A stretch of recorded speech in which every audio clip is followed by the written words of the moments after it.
name is Clara Towson, and I'm a friend of the show. Boom. I am Francisca George, and I'm a friend of the show. Perfect.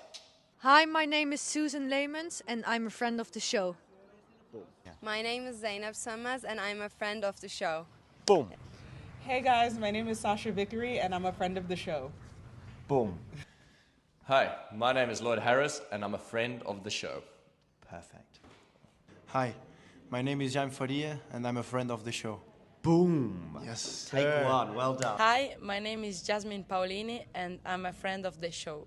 Wow, Jasmine, you got it in one time. Ready? Play.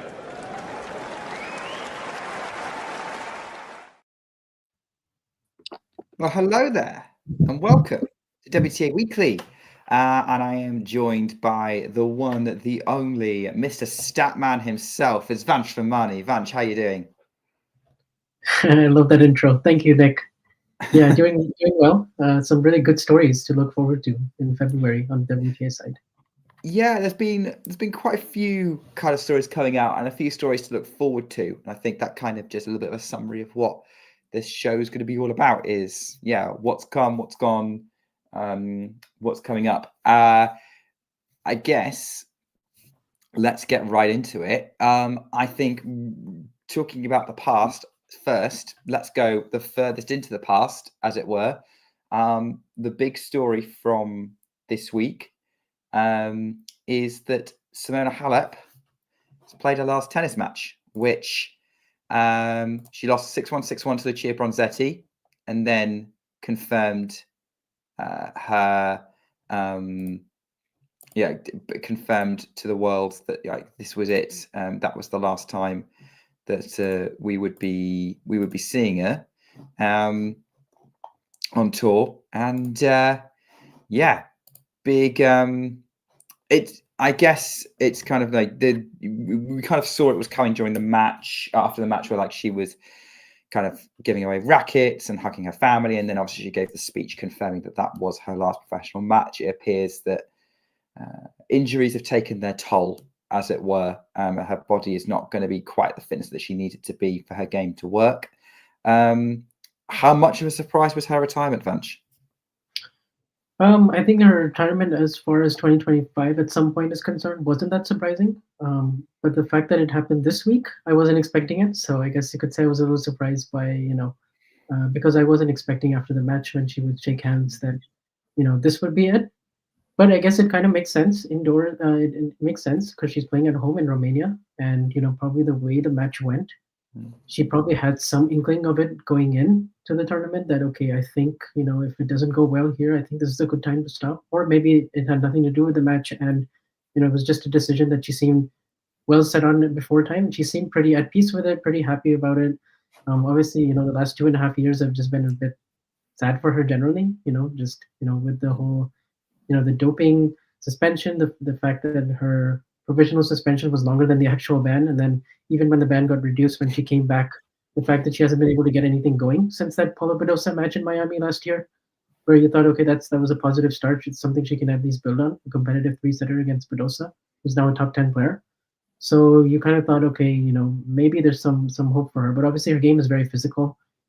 She has to win points in a very long, extended manner with, a lot of counterpunching and retrieving and, physicality that requires that kind of dedication week in and week out, which if you have a nagging knee injury, it makes sense that, she's not someone who's just going to be trying to competing for a top 100 spot, given everything she's achieved in her career. So I think all in all, I think it was like, a good time for her, I think, to stop. And we'll just remember all the great memories and matches that she's given us over especially the last 10 years, I would say. Yeah, absolutely. I think, and I think I want this show to be a bit more about the memories, as it were, because, I agree. Like recently, it just nothing's got really going. Simona Halep post-ban was a shadow of her former self, really. And although part of it's probably inevitable, to be honest, from what she was saying, again, like her game physicality, it sounds like these are long-term issues that, as a 34-year-old, 33-year-old, she's just struggling to recover from. That's it. But I guess My first question around sort of Halep is how much will tennis miss her? Given I think she's relatively early. Yeah, no, I think tennis will miss some of the memories that she gave us in terms of like that whole road to the first major was really quite an emotional one, and a journey that many fans were on. We saw her get to 3 major finals, and she came so close in all of them, and they were really hard fought matches against Maria Sharapova in 2014 in the Roland Garros final. There, the Ostapenko one was probably her most painful loss from a set and a breakup in 2017. And then obviously the 2018 Australian Open final when she and Wozniacki were playing for number 1.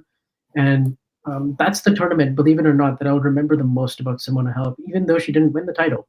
I would just remember her semifinal against Angelique Kerber, which is being mentioned in the chat. For me, that's my favorite Simona Halep match. I said this on a show that I did with John earlier in the week, right after the announcement, and I also said it on Twitter. That match against Angelique Kerber that third set was some of the best tennis I've ever seen in the last 10 years in the WTA. Even if there's just these two players who don't have a ginormous serve, who obviously are, testing from the back of the court, the angles and the way they were working each other in terms of their intensity for those 16 games was just like top-notch stuff, and they each played some of their very best tennis at the same time. And it didn't get her the title in the end, but the amount that she had to go through in that whole tournament, there was that 14-12 third set win over Lauren Davis, which was almost 4 hours, and she somehow recovered from that and managed to play an epic semi, and even an epic final where she came really, really close and then end up in the hospital like after losing just narrowly, like 6-4 in the third. So, and then obviously the next major she would go on and win against Sloane Stephens from setting a breakdown in the final. So I think that whole stretch was just really memorable because she was the best player on tour in that time. She finished year number 1 in 2017 and 2018, and she was racking up 1,000 titles, and her consistency. Like I think she had over 370 weeks at the top of inside the top 10, and so she was always like a pretty big fixture.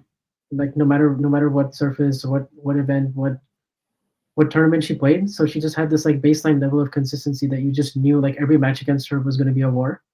So I would remember her kind of for that, and then also the dominant Wimbledon run that she had in 2019, when it culminated with her beating Serena in the final, and the stats say she only made 3 unforced errors. I spoke to Steve Flink actually about that, and he said they're a little bit generous at Wimbledon when it comes to unforced errors, so maybe more like 7 or 8, but still it was a really commanding, dominant performance. And then there were a few more highlights, obviously in 2020, 2021. Even though she didn't win another major, she was still in the mix all the way until U.S. Open 2022 when she wins Canada. And if you told me back then that she wouldn't beat another top 100 player again and she'd be retired 2.5 years later, having played such little tennis, I would have been surprised. But obviously the trajectory took a big turn, and the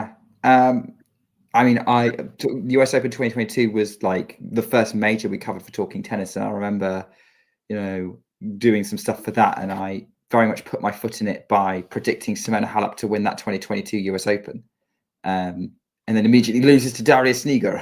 So, and little did we know that was the last time we'd ever see her at a major,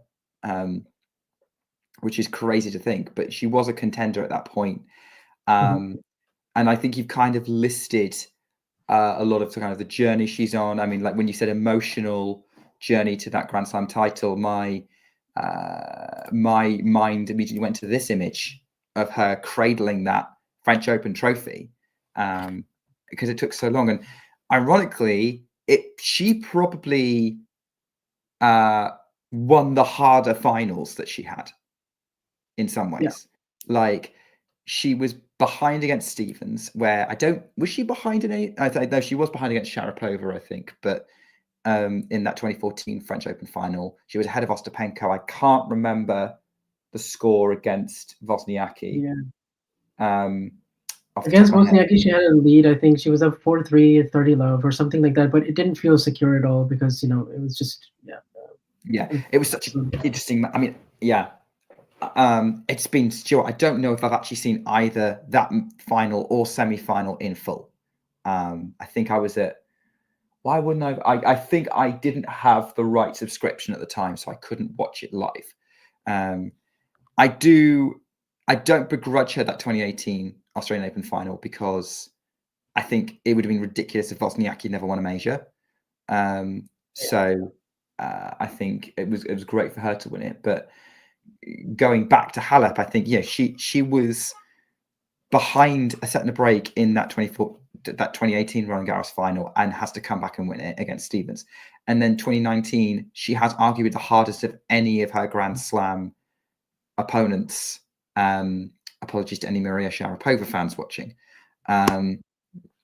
Serena Williams was probably her, on paper, toughest opponent she ever had to face in a Grand Slam final.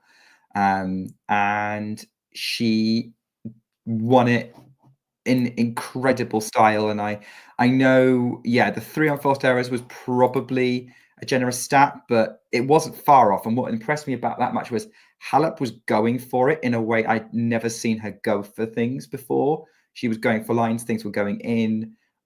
She played probably the bravest tennis I've ever seen. And for me, that is the best I've ever seen Simona Halep play tennis, in the first, and probably the only time I was floored by a performance from her. I know a lot of Serena Williams fans will say Serena Williams didn't show up that day and wasn't her best.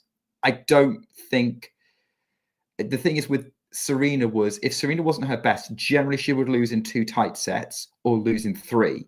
She didn't get crushed in the way that Halep did. Halep also brought something that probably even bamboozled Serena in that match. So for me, I'd say that 2019 Wimbledon final is the highest point of her career, even if by that point she'd kind of been overtaken a little bit by Barty and Osaka as they kind of rose up. Yeah, no, I think 2019 Wimbledon kind of stamped okay, if you win 2 majors, you then go in a really elite club. And the way she won that title, I agree about her offensive approach that whole tournament, because she was, she wasn't playing the same kind of counter-punching tennis that she had previously at Wimbledon. She really changed it up that year and really targeted Wimbledon, I think, in a big way that season. And she came into it, serving bigger and hitting her forehand much bigger. The average pace on her ground strokes was just more commanding, from the get-go. She was super, super aggressive, really took it to Serena in a way I'd never seen her do before in that rivalry. And I mean, she thoroughly outplayed Serena that day. I know Serena was a little bit, you could say Serena was definitely surprised at the kind of tennis Halep was playing, because I don't think she expected to right away be up against it in almost every single game, every single service game of hers. Halep was really digging in and turning defense into offense, and really just, I mean, Serena normally, there's a flash or a 3 or 4 game stretch where she generally finds something going, even against Bianca Andreescu.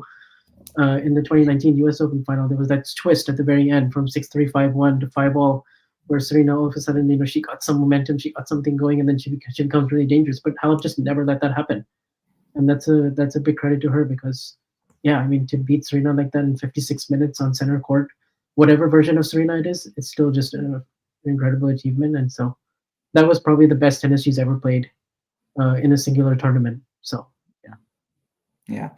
How, I know you probably answered this a little bit, but I kind of want to still be specific with the question. How do you see Simona Halep's legacy in the sport of tennis?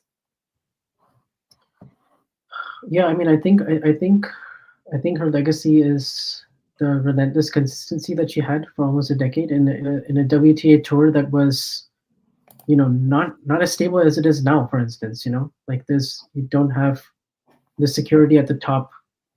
You didn't have the security at the top in that post Serena, that era when Serena was pregnant basically and was away from the game, that 2017 and 2019 period before Iga and Arena and Barty came along.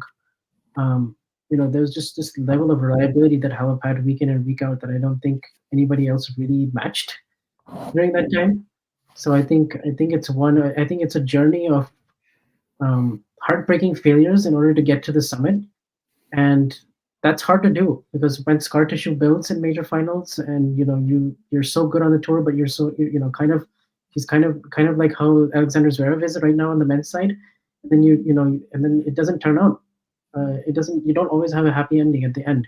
So the fact that she was able to do that and then have one really dominant slam afterwards, yeah, I mean, it just speaks to like her, I guess her determination, her relentlessness, her fight, perseverance, kind of all those classic words, because she didn't really blow you away with power most of the time. She had to find other ways, other solutions to win, and she won a lot of battles, a lot of three-setters, a lot of gritty matches, and she made matches really good, like because her contrast of style, and her ability to shrink the court with her movement made some really fascinating clashes against the other players in her generation, like Kerber and Kvitova, for instance, or Muguruza.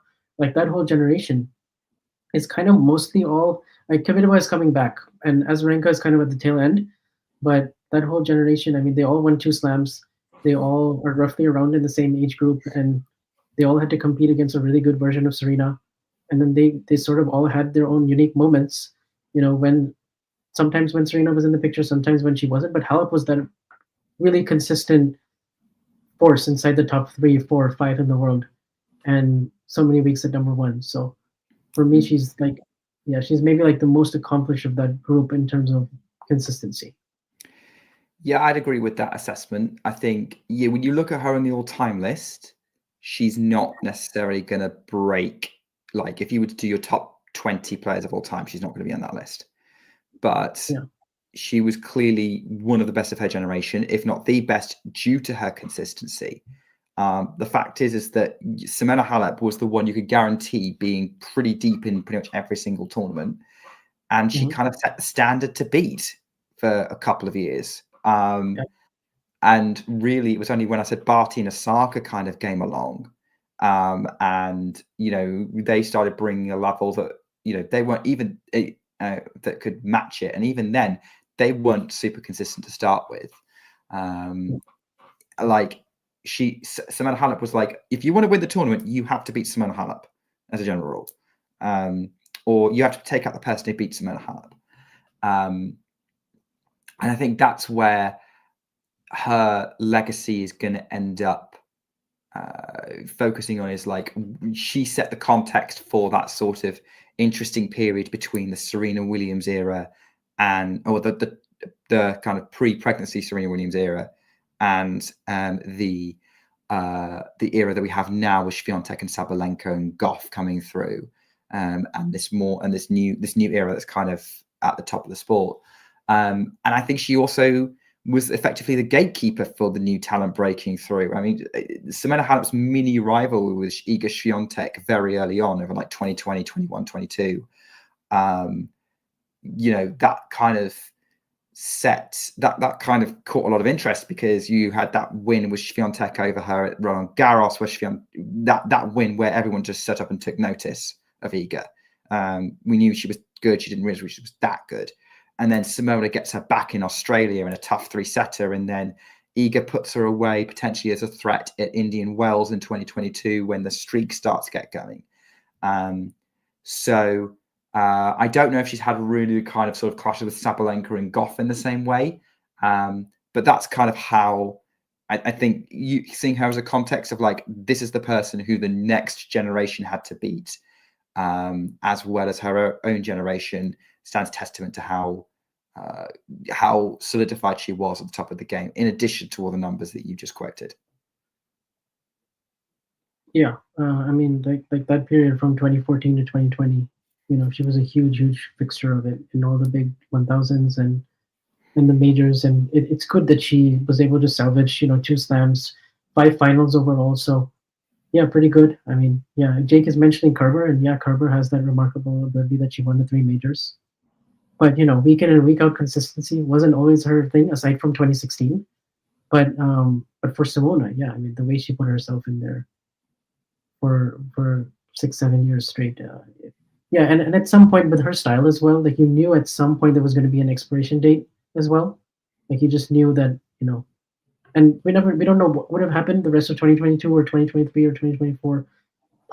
Definitely her results would have been better than they were when she wasn't playing. But I mean, it still would have been a tall order, I think, in today's landscape to, win majors. So ultimately, yeah, I think she can be proud of everything she's achieved, and obviously her legacy in Romania is going to be the best Romanian tennis player, really. But has come along on the women's side. So definitely best ever women's Romanian player. Maybe even legacy-wise matching Anastasia on the men's side. Yeah, and like when she won her first major, and then the videos that I saw of when she graded everybody on like the rooftop, one of the rooftops of a famous building in Romania, it was just like crazy. Like 30,000 fans or something just showed up that day. So yeah. And actually on that, I guess, yeah, on Romania, I guess this is the time as we say goodbye to Simona Halep to talk about the tournament she said goodbye at, which is Transylvania Open at Cluj-Napoca. And interestingly, it was almost like a mini Nadal retirement at Roland Garros moment from last year, where he loses to Zverev, who ends up being one of the best players of the tournament, losing in the final to Alcaraz. Halep loses to Lucia Bronzetti, who ends up being one of the best players of this 250, losing to Anastasia Potapova in the final. It's a little bit of a stretch, but we'll take that comparison. But yeah, Potapova is obviously the Cluj-Napoca champion as of about an hour ago. That's when she sealed the title, coming from a set down against Bronzetti. And yeah, I guess my question there is, you can't really say that Potapova got a bad draw this tournament, especially as the top seed. Famously referring to her quotes, famous talking tennis interview with me back at Birmingham, where she complained about the quality of draws she was getting. Birmingham, was that last year or the year before? 23, yeah. Okay. So the year before. She said that she always got terrible draws, and I am substituting a certain word for terrible. Okay, I see. Yeah, no, 2023 is when she won Linz, and she made those quarterfinals, and she played those tight matches against Pegula, I think, in Miami. And yeah, I mean, I honestly thought her 2024 would go a little bit better than it did, but I think she gave a recent interview where like she was in a relationship with Alexander Shevchenko. There was a lot happening like off the court, and she lost a little bit of her, her consistency that she had before. But now it seems like she's kind of back to where she was then. So this was a good win, and she ends up beating, like you said, Bronzetti pretty decisively in the last two sets. I watched her play against Mohova very closely, like last week in Linz, because I watched pretty much that whole run. I watched like Alexandrova and Mohova and pretty much all the players who went deep in that tournament, and she impressed me against Mohova. Like I kind of thought, okay, like this ball striking indoors, no outside variables, like she's pretty tough to beat. And she should be like inside the top. She should be a top 20 player at some point. So I think she's like trending in that direction now, and we'll see if it like amounts to anything more, and if she can replicate what she did in 2023 in the Sunshine Swing or at a major for the last year she did get to the fourth round, I believe, at Roland Garros before like double bageled her, but which she can do it on clay obviously and other tournaments. But like it's good for her to get another title, because she hadn't been in another final since Linz last year. So now it's good that she did it, and she did it as the top seed who was like expected to do it. So yeah, good run. Yeah, good run for Potapova. She'll be happy to pick up a title. I mean, yeah, she's kind of got herself back in the mix for being seeded at slams again. Kind of top at 31, 32 at the minute. We'll see how the rest of her results kind of go. I think she's definitely established herself as a pretty solid staple of the top 50, which is a pretty decent career to look at. And certainly got a game that, if it works, beats pretty much. It can be a challenge for a lot of opponents on the tour. So great result for Anastasia Potapova. Before I move on from Cluj, I did want to quickly touch on a player that I noticed because I ended up watching some of her matches just because of when Cluj was playing. Like Abu Dhabi was finishing, Rotterdam wasn't happening, and Cluj was the only tennis really happening. And for whatever reason, due to the scheduling, it was always this player on. And I wanted to ask, I mean, have you, Vanch, managed to watch anything much of Ella Seidel before? I've seen very little, to be honest. You've probably seen more than me. But like, what I'll ask you, I guess. What impressed you most about her? Honestly, just how assured she was. Like, she was the match last year. She was dialed and returned. She loves going up the line. She's 19, and yet was playing against much more experienced players and was not batting an eyelid at all. And I don't know if she's got any like major weapons or anything like that. Certainly her line shots, particularly on the backhand, are noteworthy.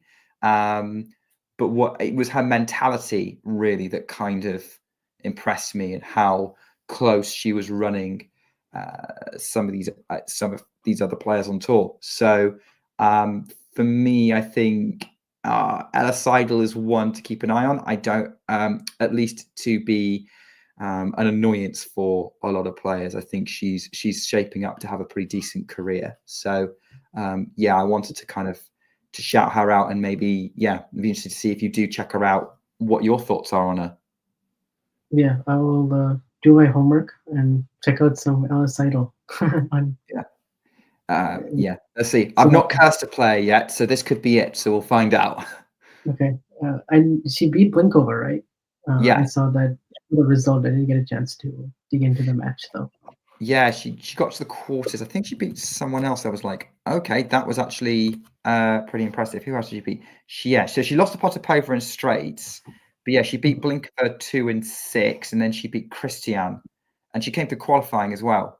And like the Christian win was like, she was the more composed of the two, taking it to Christian. Christian felt like she had to hit like crazy just to get through her.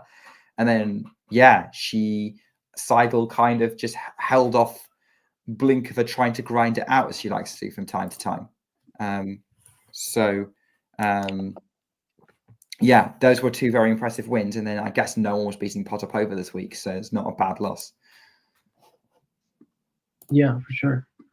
I think she's, I want to say like her biggest, I'm trying to remember if she has a bigger win than I don't think she has, because she's not really been on my radar up until now. Yeah, I remember. I've like seen her play. I think the only one time that I watched her play was when she played Sabalenka at the Australian Open in the first round, and I couldn't tell anything because she just got blitz like 11-1, and she was just a teenager. Like, I mean, she's 19 now, but she would have been like 17 or something then. Well, she's definitely added something to her game then. So we'll see how she does if there's a rematch. Right. I think enough of the young guns. Cluj is done. I think let's go to the Middle East, because we'll probably be staying over there for the rest of the show.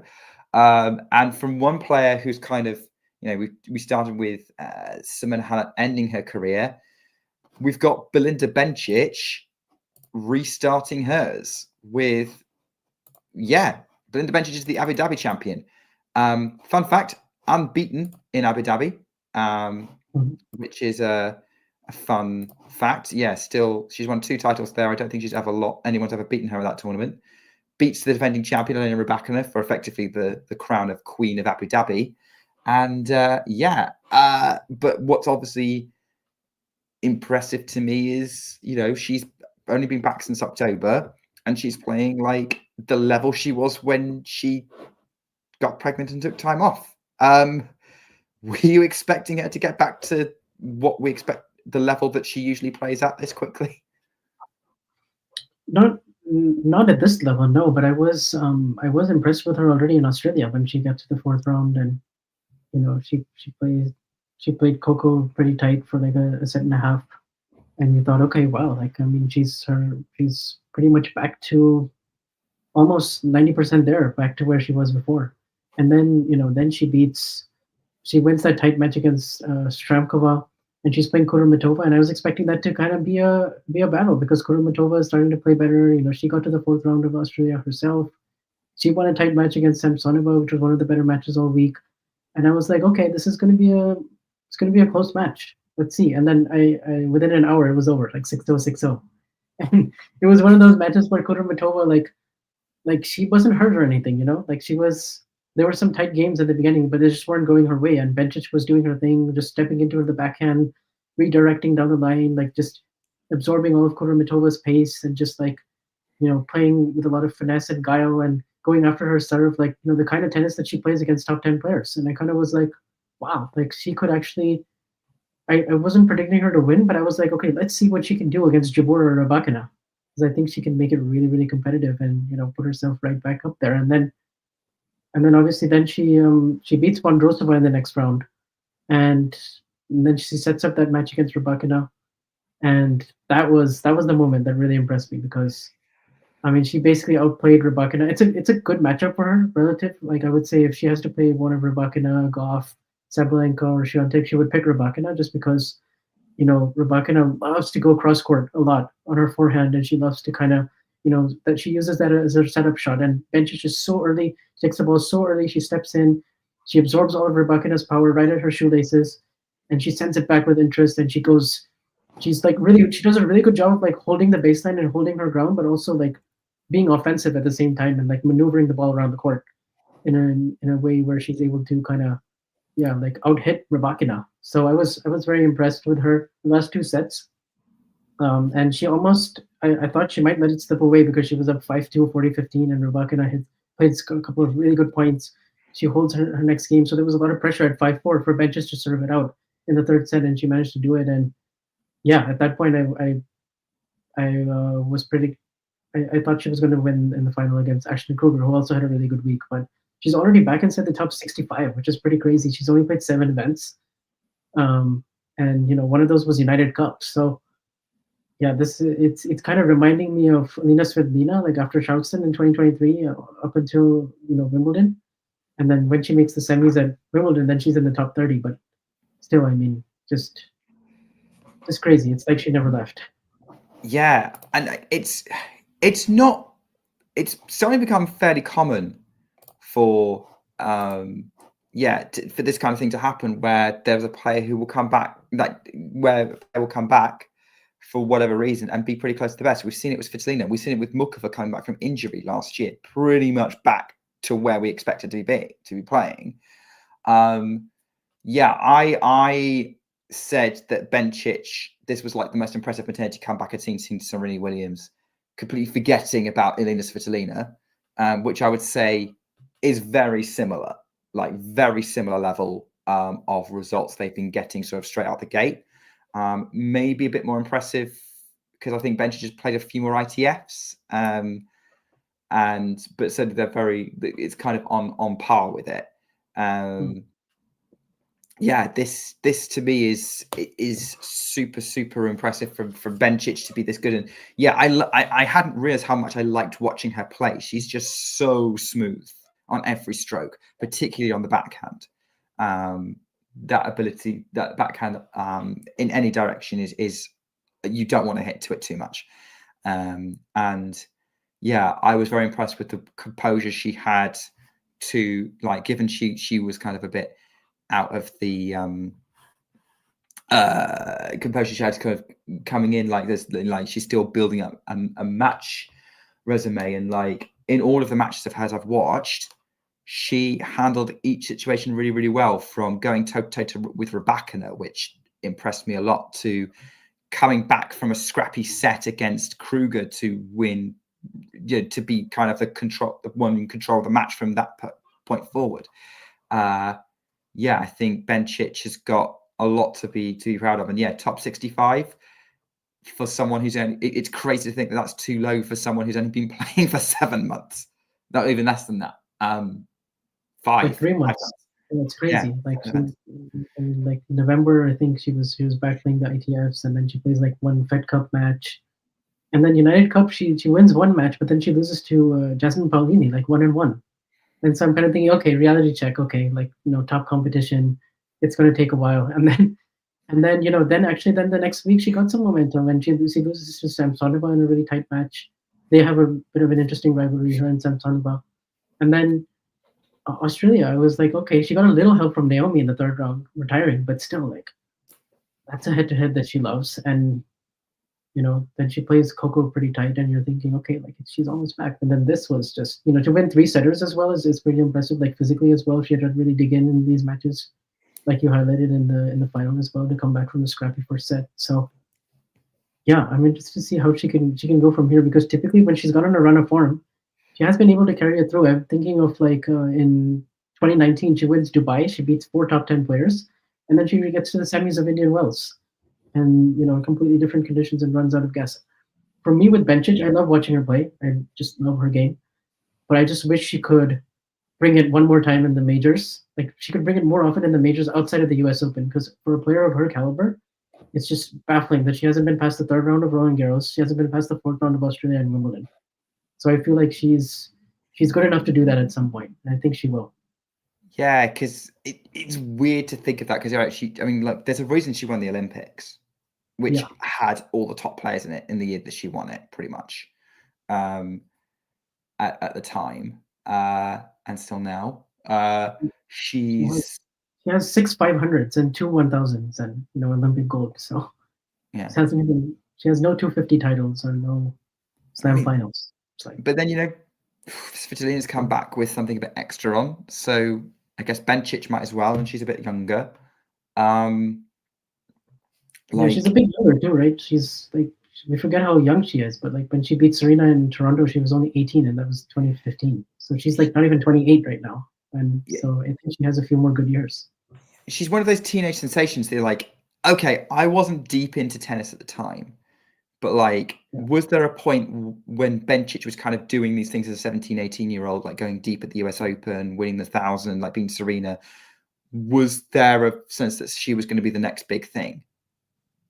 Not quite as much as, like, say with Madison Keys, who we knew about, like, like she was like 12 or 13, and people were already talking about her in the early 2010s, I remember. With Bencic, it was like there wasn't as much hype, but there was a considerable hype that she would, that she could win a major at some point in her career, or she could, like, people were comparing her to Martina Hingis, because she and Hingis, Hingis was like a mentor for her, like, Swiss. So like the Swiss element of it, I guess, as well. Like when she partnered up with Federer for Hopman Cup, it was quite a lot of that element that, maybe Roger can influence her a little bit in terms of giving her some guidance and getting her over the hump. But like, honestly, I mean, she's been pretty good, like at tour level, like very consistent, like she's made a lot of deep runs. She has 37 top 10 wins, which is a lot.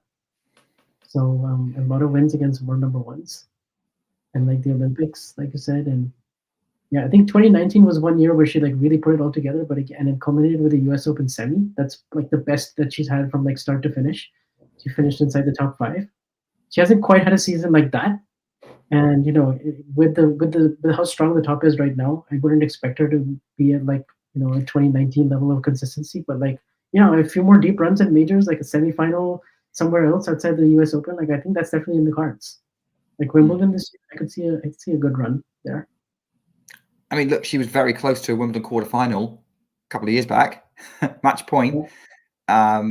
So yeah, I think she's definitely. I think she's currently moving maybe into the position Keys had before she won the Australian, of like, is this going to happen, or one of the best on tour not to win? There's probably a few people jockeying for that position. I think Mukova's probably on there as well. Ons, obviously, but I think Bencic has to be in that conversation, especially since Keys is very more of a similar record to Keys, maybe a bigger title than Keys got, but it's one in there. I guess the question is that, do you see her game potentially being a threat to the top players in the current era, like on her day? Swiatek, Sabalenka, Rybakina. Well, definitely Rybakina, you've said, but what about Swiatek, Sabalenka, and Gauff? Yeah, so the Swiatek, Sabalenka, Gauff is going to be a little harder for her, just because, like, she can't like just blow them with pace like the way Keys can, where it's just like, she can out hit Sabalenka. Like shot for shot, and she has more shape and margin. Whereas with Bencic, I think if her timing is a little bit off, sometimes it can go off the boil. And there's not like, she's a really good mover, but it's not like the main way that she likes to win. And she doesn't really blow you away. Like her second serve can be attacked. So she does have to rely a little bit more on like redirecting, and faster surfaces are a little bit better maybe for her. Whereas Keys is like maybe more all rounded in that way, where she can, like on a really good day, like we saw what Keys can do against the very best. She has more of a like, she's more battle hardened against those players. So I want to see her play against them all, but I think against everyone else outside of those three, like she has a good chances to win every single time. And even against them, she can definitely push them. Like she almost beat Iga at Wimbledon. She's definitely pushed Sabalenka before at the Australian Open when she won it, or semi-pushed, I guess. It was like a decent straight set match, and then like Coco, she kind of had Coco on the ropes for a set and a half. So I think there'll be some chances, but yeah, like maybe like a good draw would be something where she avoids like playing one or two of them before getting to a semi or something, and it depends on her ranking and where she's seated and how much more momentum she can get. But honestly, at the rate that she's going right now, like there's no reason why she can't be back where she was. Falling aside, most likely for these top players, kind of moving up there, in my opinion, with Keys as being one of the more likely players. Keys and Mukova, the more likely players to be doing that. If you're going to get that kind of match, you're like, okay, let's see what happens. Which is exciting times. Something else that you might be excited about is Ashlyn Krueger making the final. 20 years old. She's got a 250 already. She has now reached a 500 final. I was very impressed with the way she beat Noskova in the semis. Yeah, I guess my question is that, she's got a pretty big game. How excited are you about Ashlyn Krueger? Pretty excited. I loved what I saw this week. The wins over Kazakina and Noskova were really, really impressive because she has the ability to take the initiative earlier in rallies with like first strike tennis off the return and the serve. And she reminds me a lot of Rybakina, the way she kind of constructs points and the way she can take the ball really early and put pressure on you, like right from the get-go. Her ball striking is so good when she's in position, like, and she's got like 4 or 5 top 20 wins already this year, including Badosa and Adelaide, and now Kazakina. Like she really, that was a match where she really had to scrap for, and she showed some good finesse as well, some good feel. Like she's showing some more all-roundedness to her than I had seen before from her last year, because I know she won Osaka. That was the same week that Krejcikova won San Diego in 2023, and I kind of took notice then. But I think last year when she beat Osaka it's funny, both of her big results have Osaka in them. She won Osaka, but she also beat Osaka in the first round of Cincinnati qualifying, and then she qualified, and then she made some noise in the main draw. But there hasn't been like one standout week where she's like really put it all together up until this one. So I feel like it's like one of those where it's like, okay, it's been building, and then boom, it like happens. She goes on the one breakout run, and yeah, I mean, I thought she played pretty well in the final too, until she just kind of ran out of gas. Then she couldn't really hang with Bencic anymore. But up until then, it was a pretty impressive week. Yeah, so I guess it's like, yeah, what's she do from this point? Because yeah, I agree. When she strings it all together, it's pretty impressive from Krueger, and I think we're going to be seeing her name a lot more frequently. You compared her to Rybakina. Where are you at with Rybakina at the minute? What do you make of her form right now? It's definitely not where it was last year when it comes to just the confidence that she had and the way she was able to get her way. Last year, I feel like she won a lot of 3-setters. She was able to find her best tennis in some of the big moments, and she still did that this week. The win over Jabeur was really impressive. That was one of the best matches for sure this year. But I still think there's more that she can. I still think there's a better level that she can get to, which right now is just her losses right now have been aging well, which is good. Like, she lost to Keys in the 4th round. Keys ends up winning the whole thing, and then here she loses to a pretty game Bencic. So I think things are trending in the right direction, but she just has a lot of pressure these next couple of months because she's defending a lot, right? She's defending like a Doha final. There's a Miami final that she'll later have to defend. She won Stuttgart as well. So she had a lot of success this time of the year between Australian Open and Roland Garros, just like Iga. And now I just wonder if she's a little undercooked. But so I'm a little bit more worried about her like ranking wise than I was last year. But then she also has a lot to gain in the second half of the year. So a bit of both. Yeah, with Rybakina right now. With Rybakina, yeah, I know what you mean. Like the results are aging well, but actually that gives me cause for positivity. I do agree with you that when I watch her, I'm like, I know there's a higher level in there. Yeah. But to be honest, I've thought about what. For example, I think she's a little bit shaky off the ground still, and I think her serving is not where it was at this time last year as well. And like when she was at her best in 2023, I still think like there's something missing on the first serve. She's not quite getting enough. She's not her first serve percentage. She has random dips in matches where she suddenly starts serving below 50%, and then she has to win a lot more neutral rallies, and then that's when it becomes a little bit harder for her. Is that not what she's always struggled with, though? Because I do feel like she's always had a problem with her serve dropping below 50%. She has, and she usually ends up losing those sets. And then she comes back, and then the next set she's serving at 65, 67, 70%, and then she's winning them. So it's kind of like, whereas I remember in like the first part of 2023, she didn't quite have those dips. Like there was a more natural service rhythm that she had. Like if I remember Australian Open, Indian Wells, Miami, like all those good runs that she had then, I feel like she was just serving lights out. Like she was by far the best server on the WTA. I don't feel like that's the case anymore. Like she's still one of the best servers, still on a good day the best one, but I still feel like there's more ways that you can block returns back. You can get her in an awkward position. You can get her defending a little bit, and then once you're in the rally, like they always still fear the ball striking, but it's I don't think she's quite as consistent as she was back then. Like she's going to have a few more ups and downs in matches than, whereas I think last year, I think when she's been at her best, let's say, she's been able to kind of steamroll in a way that she's not quite doing right now. So she's just kind of finding her way earlier in the year, whereas the last couple of years she's had stronger starts. So just something that's probably why her ranking is also going to take a little bit of a hit, maybe temporarily. Yeah, which it's looking possible. Which like if she crashes out the top 10, she's going to be very, very, very dangerous as a low-seeded opponent. Like suddenly she becomes this like potential you could run into in round 3 or 4 for the top players again, like she was in 22 and 23, which is not what anyone wants her to go back to. Specifically, even then, not her rivals, because like at the minute. She's only the reason why I'm optimistic is she is playing at a standard that is only losing to the players who are on fire or who are the top players, like Swiatek, one of the current players of the moment. Keys, who was like the player of the Australian Open by far. Bencic, player of Abu Dhabi. None of these are bad losses. They were all playing really, really. Her opponents were playing really, really well. I think she got a set off all of them. Maybe not Swiatek, but she nearly got a set off her.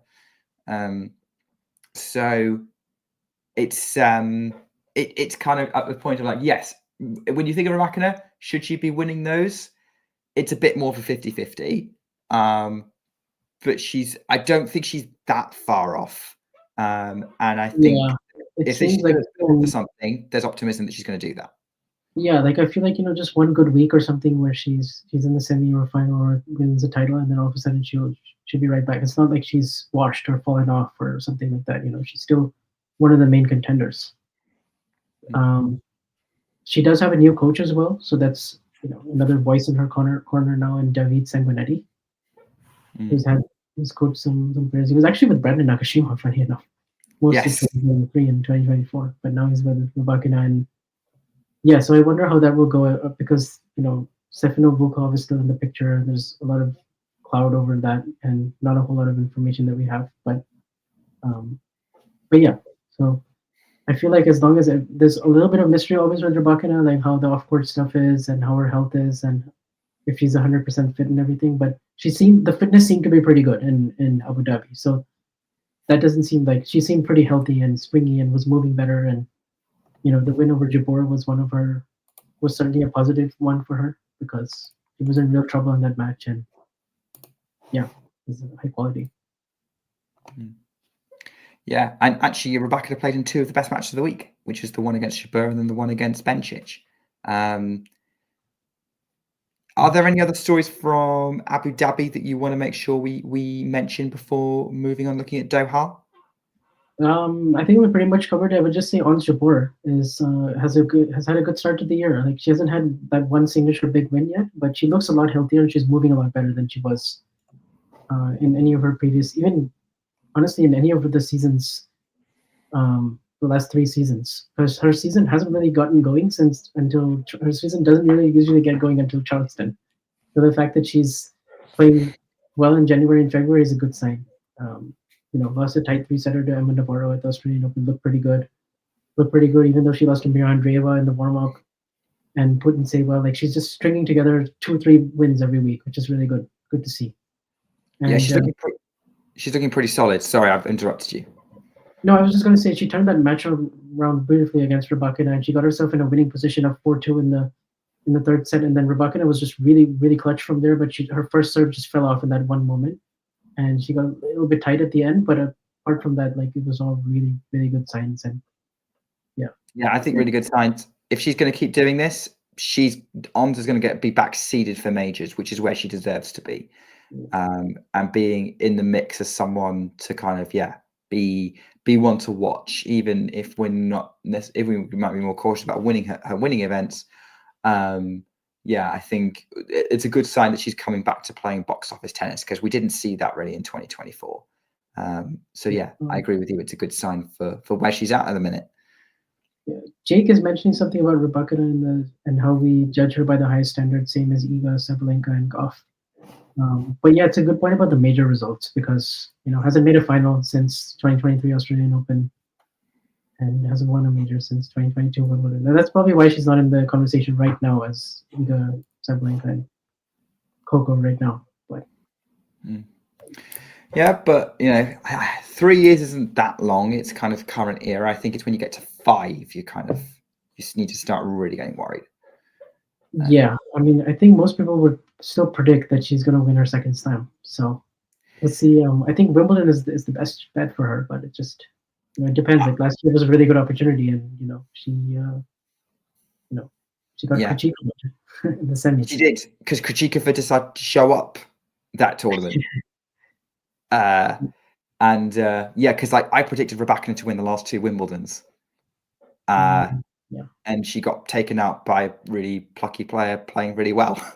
So she got taken out by the eventual champion and probably the person who should have won that title. Right. Yeah. All right. We're almost an hour in, and I know we build this show as a Doha preview, and I've completely gone off script by completely focusing on Abu Dhabi and Halep and all that. If you're watching the live broadcast and you've joined late, don't worry. You can go back and watch the rest of the episode on YouTube or go listen to the podcast version, like Nerland will probably do now he has arrived. But yeah, let's go to Doha. We will not mention that Katie Foynets has lost to Mira Andreeva. I believe so anyway, unless she pulled off a comeback when I wasn't watching. But I don't think that's the case. But yeah, let's talk about Doha. Now, the thing with Doha is normally I would expect we'll do a really in-depth preview of a 1,000 draw and whatnot. The thing is, though, is there any point in saying anyone other than Iga Swiatek is going to win the tournament, given she has a grip on the Doha Eagle almost as tight as the one she has on the Suzanne Longman Trophy? Yeah, she's the favorite for sure. There's no doubt about it. The conditions are good for her. Slow, hard courts, slow to medium. She likes she it's harder to rush her on the first strike. The win last year should give her a ton of confidence.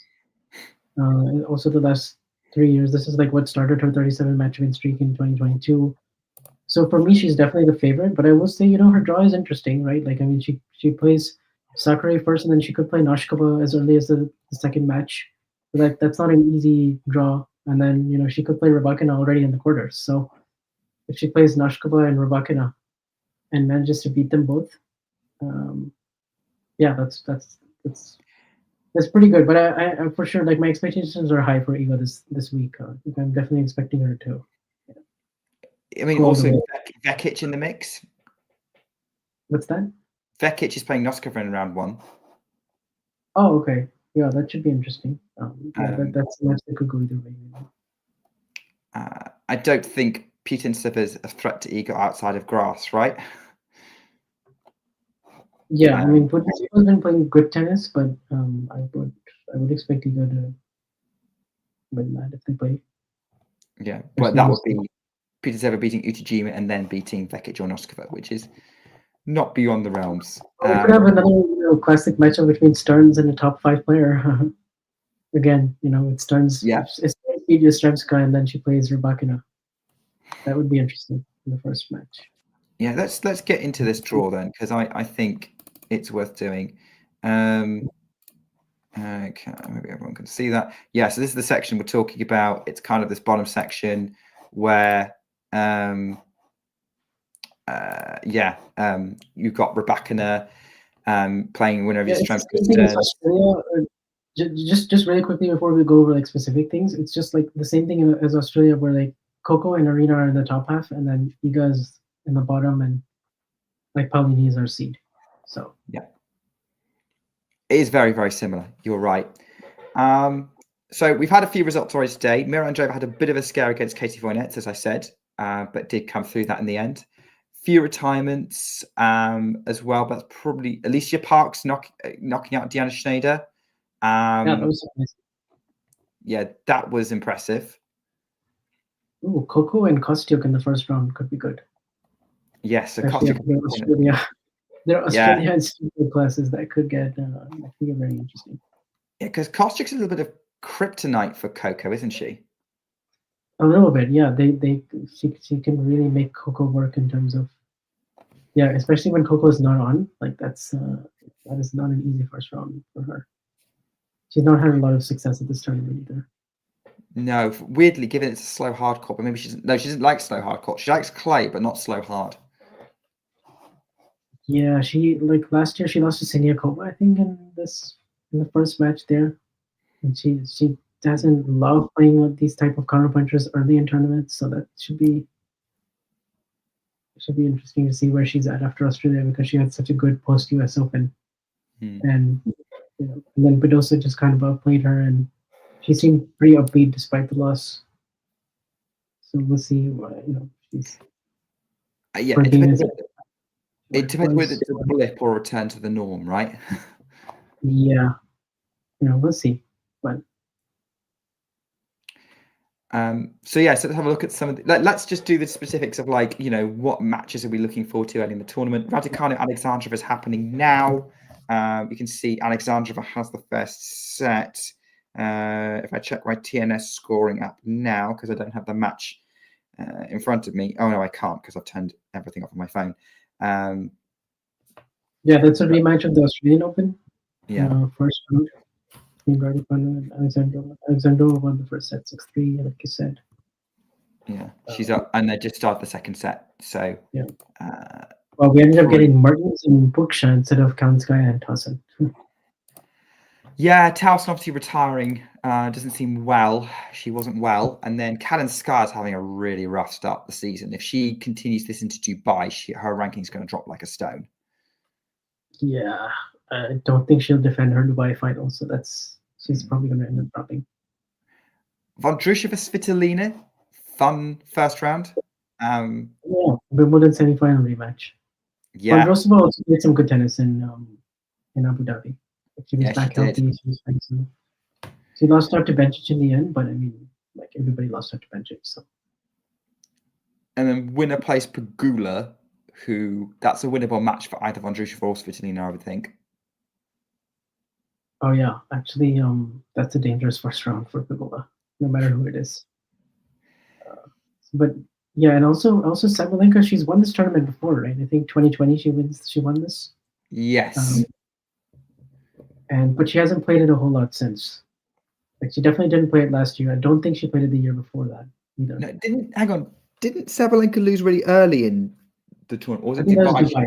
Dubai, Yeah, right. Yeah. And then 23, yeah, you're right. Yeah, she didn't, because that was Dubai again that she lost to Krejcikova. So yeah, I'm getting Doha and Dubai mixed up. But Doha's not been in 1,000 for very long. Yeah, but she played it in 2022, and that was one of the first impressive Iga wins in the quarters. Yeah. So it's been a while for Sabalenka as well. And how does she reset after losing that tight final? I tell you what, I'm looking at this though, and the only players I could see stopping Sabalenka making the semis would be Alexandrova on fire in round 2 or Svitolina in the quarters. Maybe, yeah. Svitolina, this section with Kazakina and Kudermetova is like, yeah, Kudermetova, Pegula. Yeah, honestly, this is a good draw for Arena. Yeah. Like, I'm looking at this going like, all right, she should be in the semis even if she's not playing her best. That's what we expect. We've already talked about, obviously, Kostyuk is through. She's playing Coco Gauff in round 1. By the way, a bit of an update on that Freck Haddad-Maia match. It's a set all. That one could be a bit of an epic. But yeah, Gauff, Kostyuk, that's a threat for Coco already. We know that that's going to be someone that's going to be a match to definitely watch. Anasimova, Azarenka, I'm definitely interested in seeing the outcome of that. And Fernandez Navarro. Wow. Yeah, you could also get Navarro and Badosa again. That's a US Open semifinal rematch. You could also get Navarro and Gauff again. Wow. Or quarterfinal, sorry. Yeah, not semifinal. Semifinal was with Arena. Quarterfinal with Paula. That's the match where Paula was up 5-1 in the second set, and yeah. And then Navarro comes back to win. Yeah. So that could be an interesting. That would definitely be a very interesting. Coco has the harder quarter for sure. Yeah, in the top half. It's not a good It's not a good quarter for Coco at all. Like there's like so many potential banana skins in there. Kostyuk, Haddad-Maia, Badosa, Navarro. Yeah, that could be quite a competitive section. Yeah, I'm tempted to kind of pick Navarro right off the bat without knowing where these players are at. Yeah, I can see that. I definitely think Navarro Fernandez could be quite a fun match because there'll be a lot of scrambling and retrieving in it. Yeah. All right, section 3. This is like the most wide open section because obviously it doesn't have a one of the top 4 in it at the minute. Krueger Kenin, if that happens, could be interesting, but I'm not sure it will.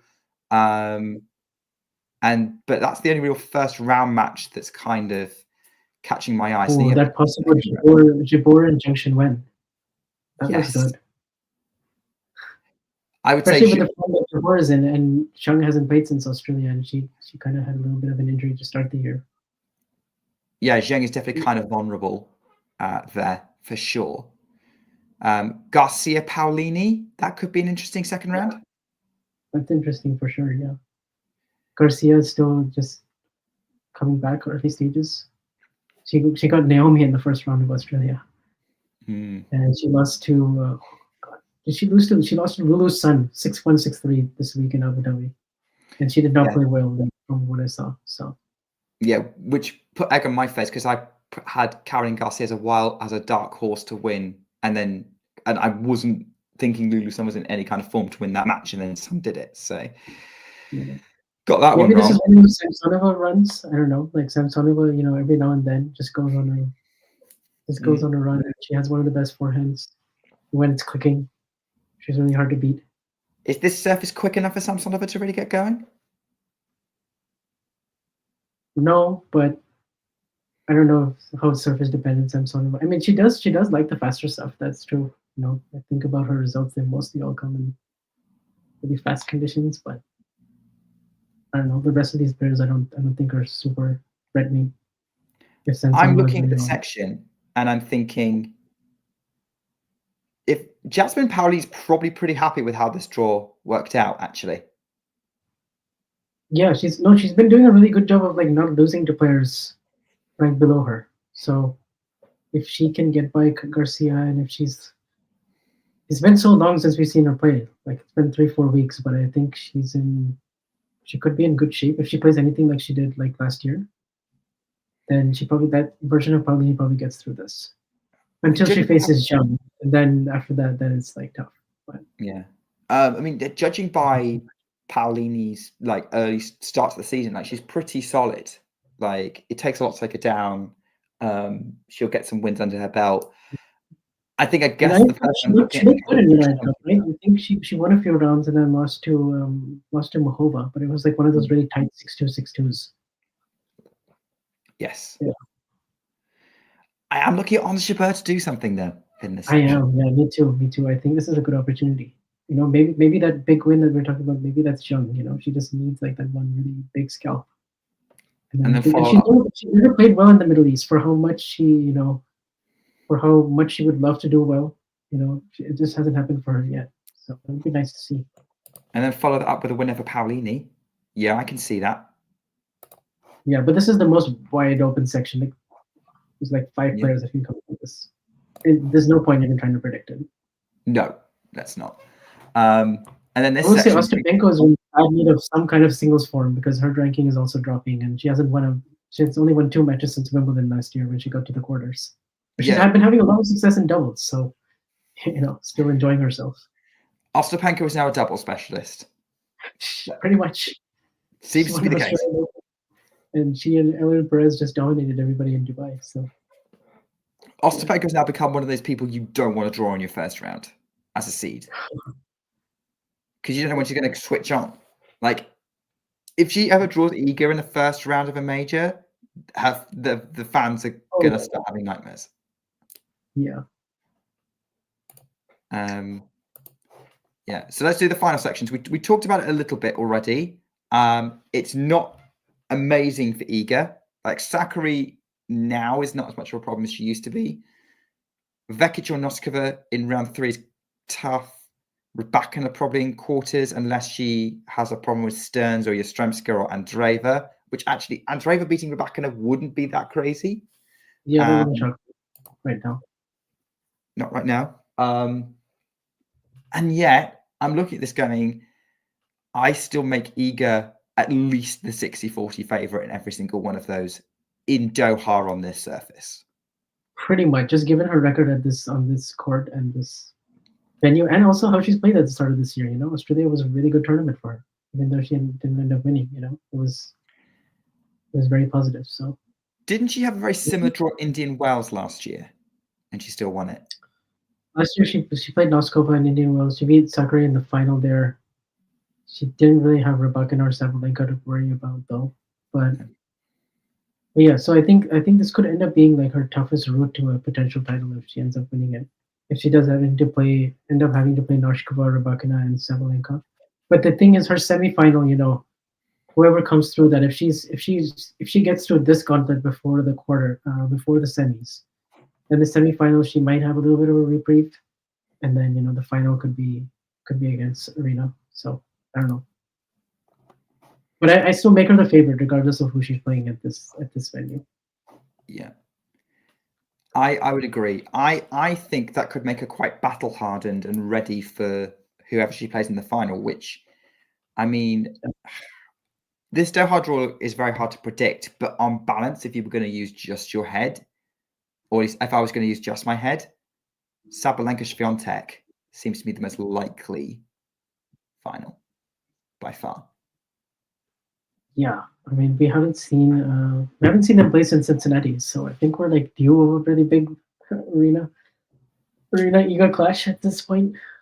Hopefully, it'll happen in the semifinal one time, but you know, for now, yeah, I think they're the two favorites. Like, I like Arena's draw in terms of, you know, like I don't see that many people like upsetting her unless she just goes off the boil completely, which doesn't do really anymore. So, yeah. It should be really interesting. It's like 1 week WTA 1000s are getting rare, so I'm looking forward to this 1 week. It's going to be pretty crammed. It's going to be pretty crammed. For sure. Yeah, I'm kind of, I agree with you. I think on balance, Iga should win it. Arena wouldn't be surprised, but with, I guess right now, the way the WTA Tour seems to be shaping up is if they're in the draw, they're going to win it unless someone else catches fire. Yeah, pretty much. But also, just like Iga's history of this tournament just makes me think like, she is like the logical pick here. And also just her record in 1000s in general. She's played 31 Masters 1000. She's won 10 of them. Like, she's winning a third of every Masters 1000 that she plays. She just loves it. And it's because so many of the 1000s are in conditions that suit her. Yeah. And she still has that amazing streak going where she's 84-0 after winning the first set in a 1000. Very remarkable. You could maybe even get to 100 this year. It wouldn't surprise me. It wouldn't surprise me either. In the statement I just made just now about Iga and Arena, like this is like in general about tournaments, not necessarily specifically Doha, because specifically Doha, Iga's the strong favourite. Generally, it seems to, I said about Arena and Iga, it's going to be one of them unless someone else catches fire. Should I have included Coco in that list? Yes, but I don't know where. I'm never not going to include her, but I think her draw is pretty tricky. In these conditions, she hasn't shown me a great result at this tournament before. So I'm tempted to kind of pump the brakes on Coco for this tournament in particular, but just this tournament, not in general. Yeah, like not in general, because I still think she's going to be a contender everywhere else. But and she's still a contender here, but after Australia, like I think it's going to calm down a little bit in terms of people picking her. Like if you think about it, like going into the Australian Open, like almost everybody was picking either Coco or Arena, right? Like a lot of people were going for Coco for the title. There was a lot of expectation that she would like carry her United Cup form and like go all the way.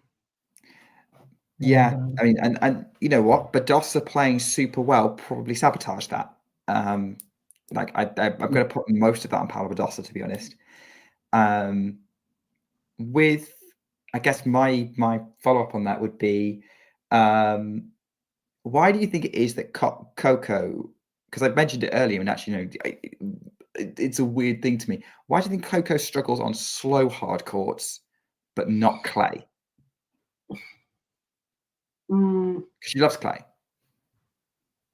Yeah, but I mean, she made the semis of Indian Wells last year. Yeah, she made the semis and then lost to Sakari. In the third set. Which I mean, yeah, to be honest, I think it's something to do with her. It's just her confidence at the time with her forehand, because like she should be able to. I think with a faster court, she can get that little bit of extra zip on her forehand, and she can actually her forehand is a little bit more offensive potential, and the serve, I think it skids a little bit more.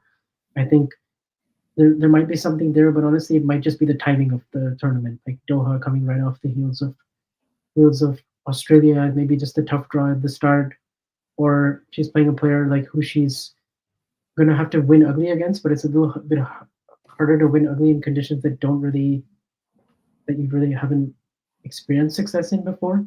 Whereas another thing I was thinking about is that her success at the end of last year in the WTA finals, as well as the United Cup, it was mostly in like covered conditions. Like mostly it was indoors. Even at the United Cup, it was like mostly covered.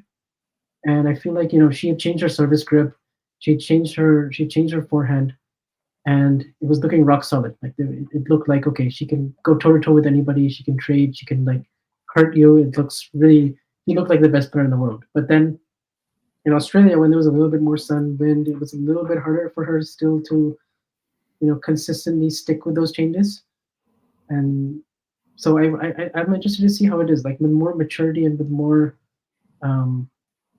kind of this new Matt Daly thing. Maybe we won't see those fluctuations as much on the surface, because like there's no reason why she can't win on slow hard court, right? Like I mean, she has everything. So it's just seems to me like Marta Kostyuk is the perfect test for this new Coco. She's gonna really test the timing like early on. So Let's see how that is. All right, I think that wraps that up. So Doha's going to have a lot of good our summary of our Doha preview is there's going to be a lot of good matches. Let's see how much Iga Swiatek is tested this week. Yep, that's a good way to sum it up. Yeah. So worth watching all the way through. I'm going to watch as much as I can. No, you will be too, Vanch. In the midst of all the other ATP stuff that's going on, probably. Speaking of ATP, we do have an ATP Weekly tomorrow night. Keep an eye out for that. That's going to be 8 or 9 p.m. European time, TBC. Keep an eye, should be scheduled. Definitely worth watching to see how we break down, Mario and the crew break down what happened with Alcaraz winning an indoor hardcourt title and who's going to win in Dallas. Is it going to be Denis Shapovalov or Casper Ruud? We'll find out, and they'll break it all down tomorrow. Keep an eye on the channel for any other kind of update videos that kind of come out. Maybe we'll do some live commentaries from the week. Let's see what kind of matches we get. And one thing I can guarantee is the WTA Weekly will be back after Doha next week to see how it all played out and look ahead to Dubai. So thanks for coming on, Vanch. Thanks everyone for watching. I hope you all take care and keep talking tennis. If you enjoyed this video, make sure you hit that like button. Don't forget to subscribe and click that notification bell so you don't miss out on all things tennis.